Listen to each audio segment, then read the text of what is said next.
अब आते हैं विजयनगर साम्राज्य की उस ख्याति को जानने और समझने चल रहे हैं हम, जिसके लिए विजयनगर साम्राज्य विश्व विख्यात है। और वो है उसकी स्थापत्य कला, उसके भवनों के निर्माण की शैली, उसके भवनों के निर्माण के तरीका, वो ही उसको सबसे खूबसूरत, सबसे प्रभावी, सबसे आकर्षक बनाता है।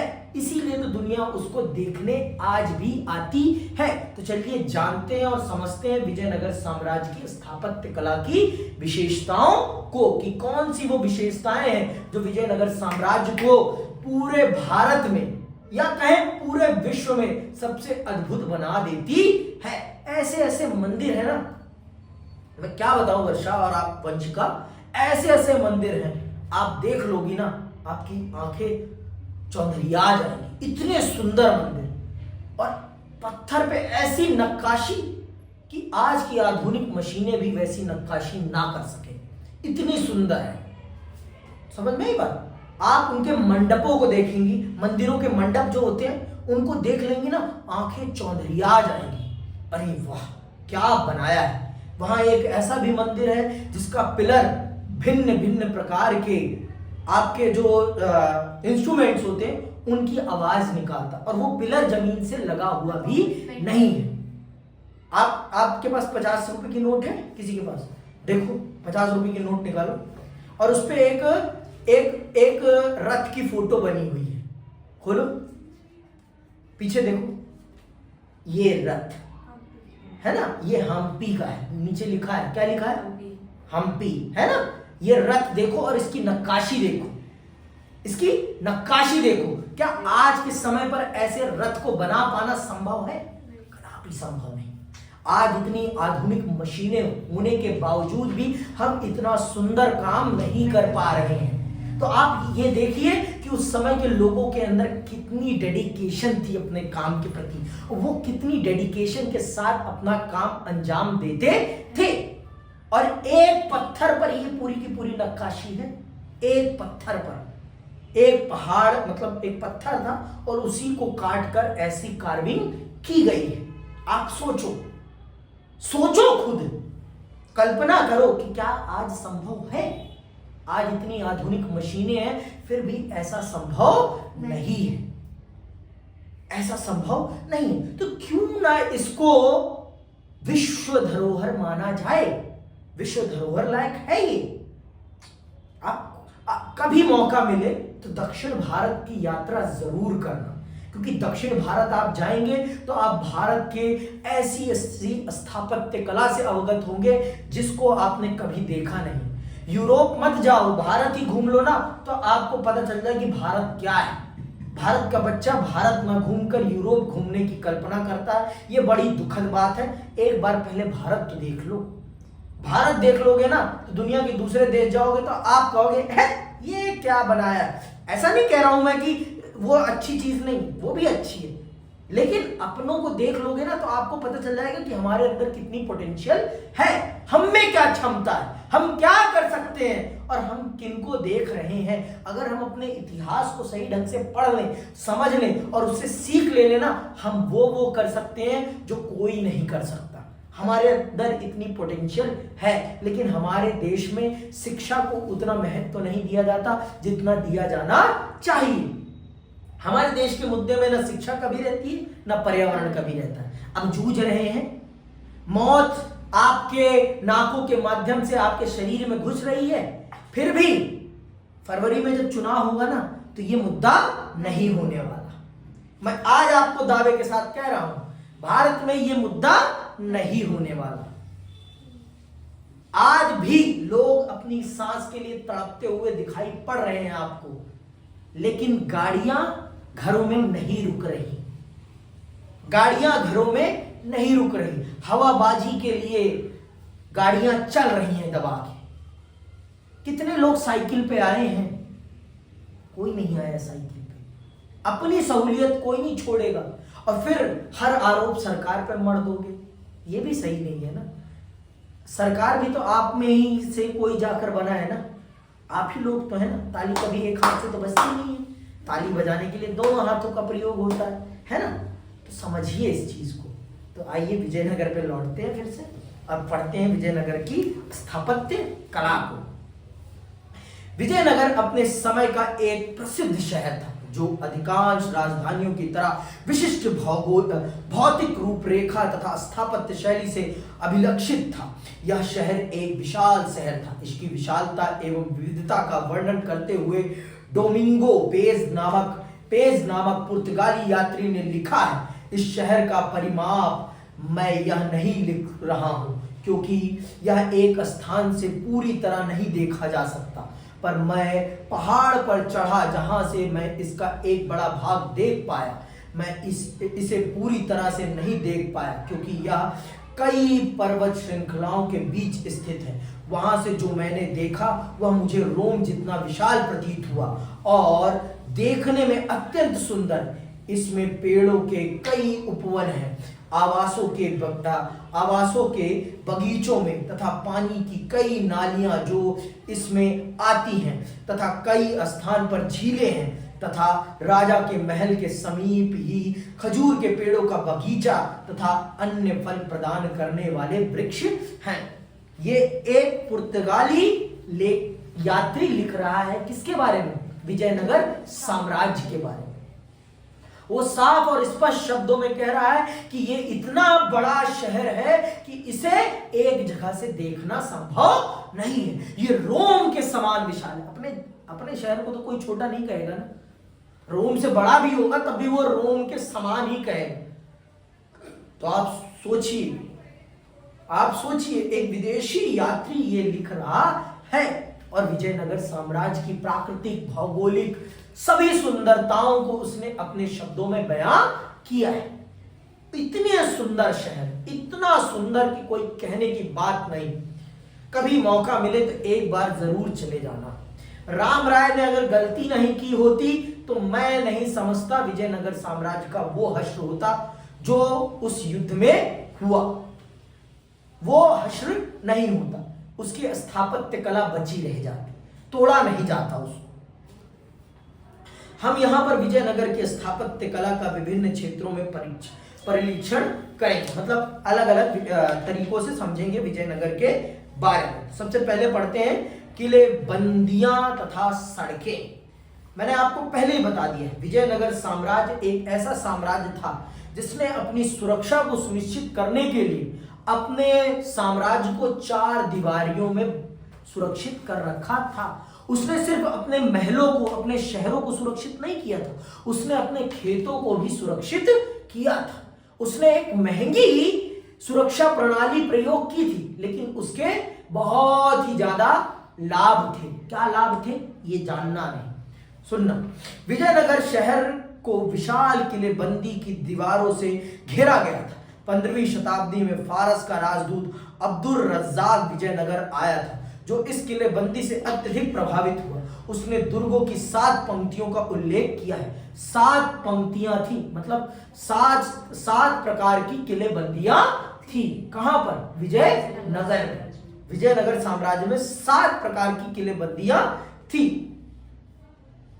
उसने दुर्गों की 7 पंक्तियों का उल्लेख किया है जिसने शहर के साथ साथ आसपास के कृषि क्षेत्र तथा जंगलों को भी घेरा गया था। सबसे बाहरी दीवार शहर के चारों ओर बनी पहाड़ियों को आपस में जोड़ती थी। जोड़ने के लिए गारे अथवा ऐसी किसी सामग्री का प्रयोग नहीं किया गया था। पत्थर के टुकड़े होने के कारण वे अपने स्थान पर टिके रहते थे।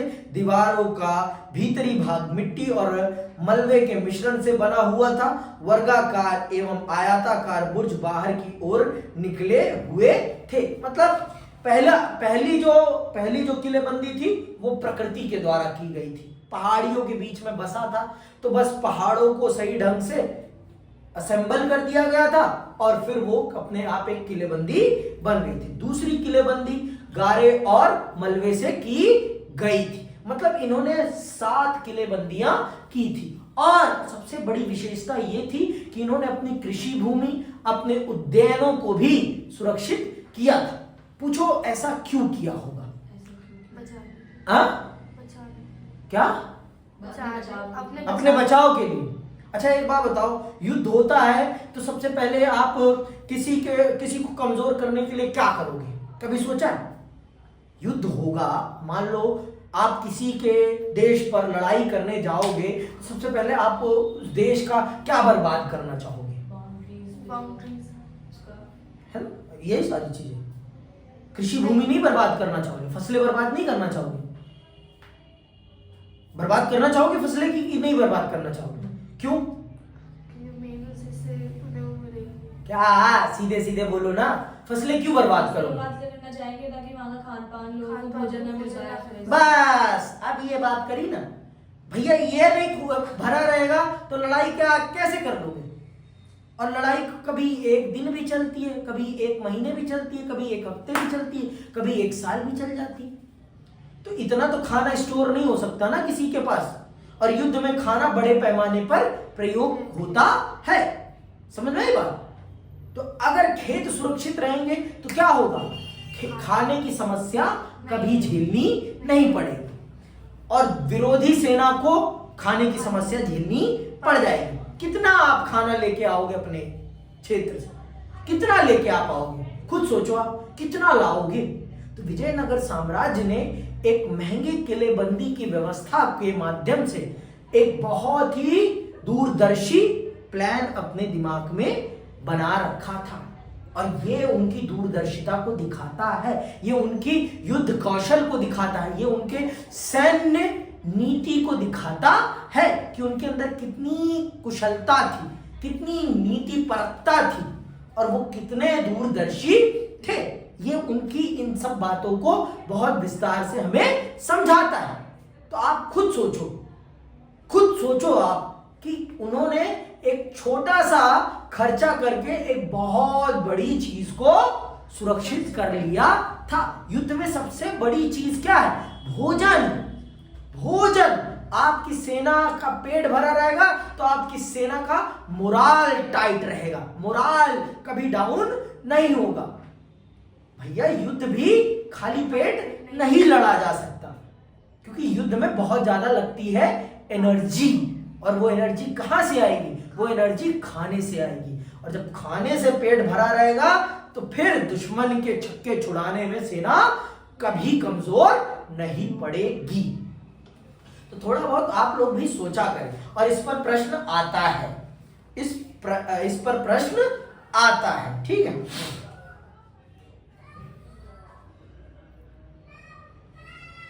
पत्थर के टुकड़े होने के कारण वे अपने, ये तो हो गया ना, वर्गाकार एवं आयताकार बुर्ज बाहर की ओर निकले हुए थे। ये इस किलेबंदी की अब्दुल रज्जाक तथा कृष्णदेव राय के समय में भारत आए पुर्तगाली यात्री डोमिंगो पेज दोनों ने ही अत्यधिक प्रशंसा की है। इस किलेबंदी की सर्वाधिक महत्वपूर्ण बात यह थी कि इससे खेतों को भी घेरा गया था। अब्दुल रज्जाक ने लिखा है, पहली, दूसरी और तीसरी दीवारों के बीच जुते हुए खेत, बगीचे तथा आवास है। पेज ने भी लिखा है, इस पहली परिधि से बाहर से शहर में प्रवेश करने तक की दूरी बहुत है, जिसमें खेत है जहां वे धान उगाते हैं और कई उद्यान हैं और बहुत जल जो 2 झीलों से लाया जाता है। इन कथनों की सत्यता की पुष्टि अत्यधिक पुरातत्वविदों द्वारा की गई है, जिन्होंने धार्मिक केंद्र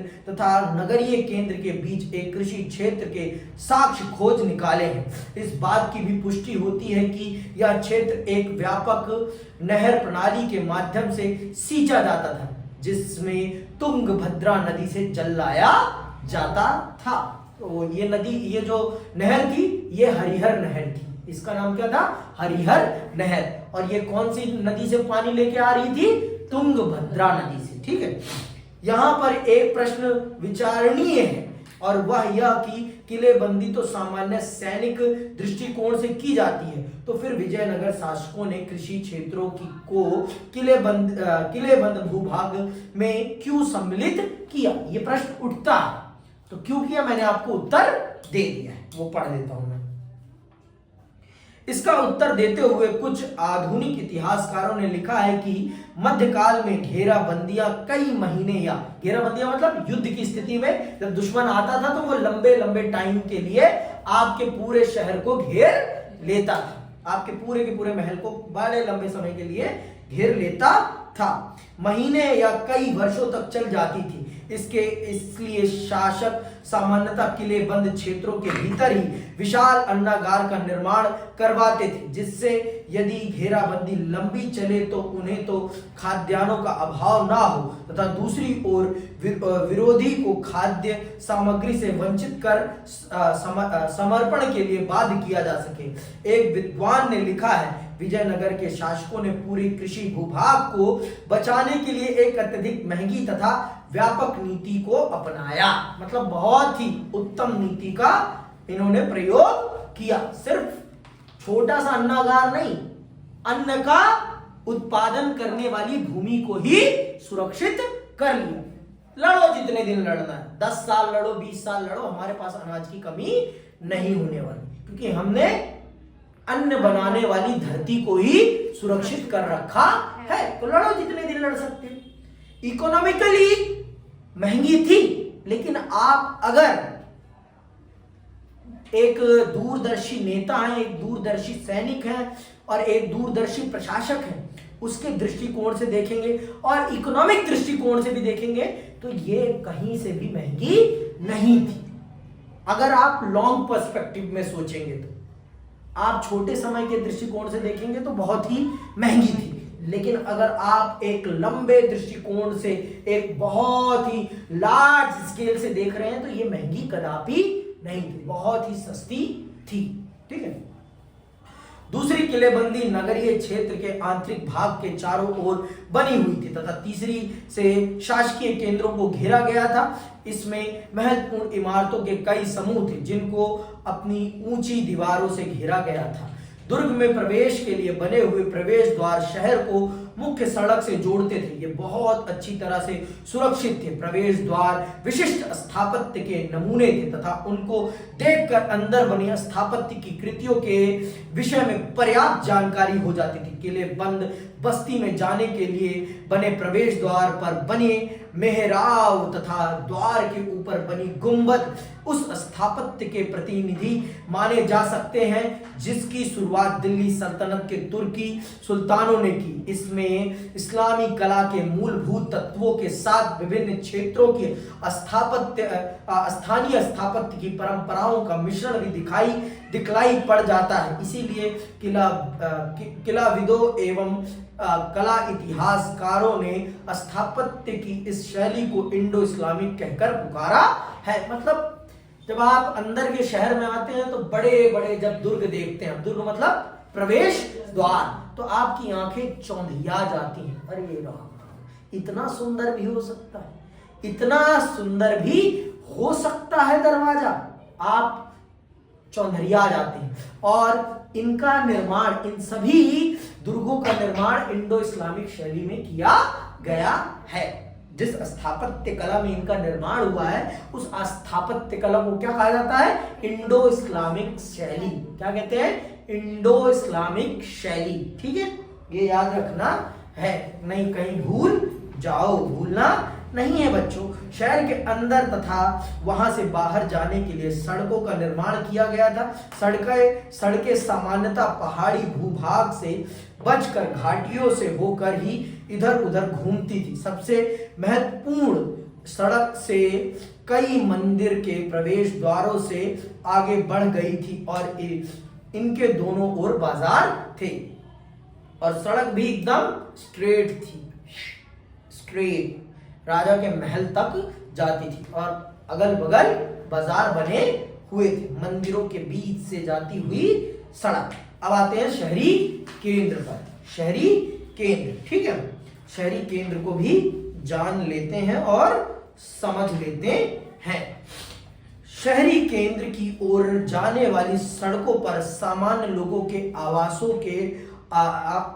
के अपेक्षाकृत कम पुरातात्विक साक्ष्य है। सामान्य लोगों के आवास यद्यपि अब अस्थायित्व में नहीं है, परंतु उनका वर्णन 16वीं शताब्दी के पुर्तगाली यात्री बरबोसा ने कुछ इस प्रकार किया है। लोगों के अन्य आवास छप्पर के हैं, पर फिर भी सुदृढ़ है और व्यवसाय के आधार पर कई खुले स्थानों वाली लंबी गलियों में व्यवस्थित है। पुरातत्वविदों को शहरी केंद्र के उत्तर पूर्वी कोने में परिष्कृत चीनी मिट्टी प्राप्त हुई है, जिसको देखकर उन्होंने यह अनुमान लगाया है कि इन स्थानों में अमीर व्यापारी रहते थे। मुस्लिम रिहायशी मोहल्लों में स्थित मकबरों तथा मस्जिदों के विशिष्ट कार्य हैं, परंतु उल्लेखनीय है कि उनका स्थापत्य हम्पी में मिले मंदिरों के मंडपों के स्थापत्य से मिलता जुलता था। और स्वाभाविक है भाई, यहाँ के मैं आपको क्या बता रहा हूं, भारत का मुसलमान भारतीय ही है, वो हिंदू ही है, उसने बस दूसरे धर्म के विचार को एक्सेप्ट कर लिया है। जबरदस्ती एक्सेप्ट किया है या खुद एक्सेप्ट किया है, इस पर मैं नहीं जा रहा। लेकिन हाँ, तो देखो भाई, कुछ बदल नहीं सकता।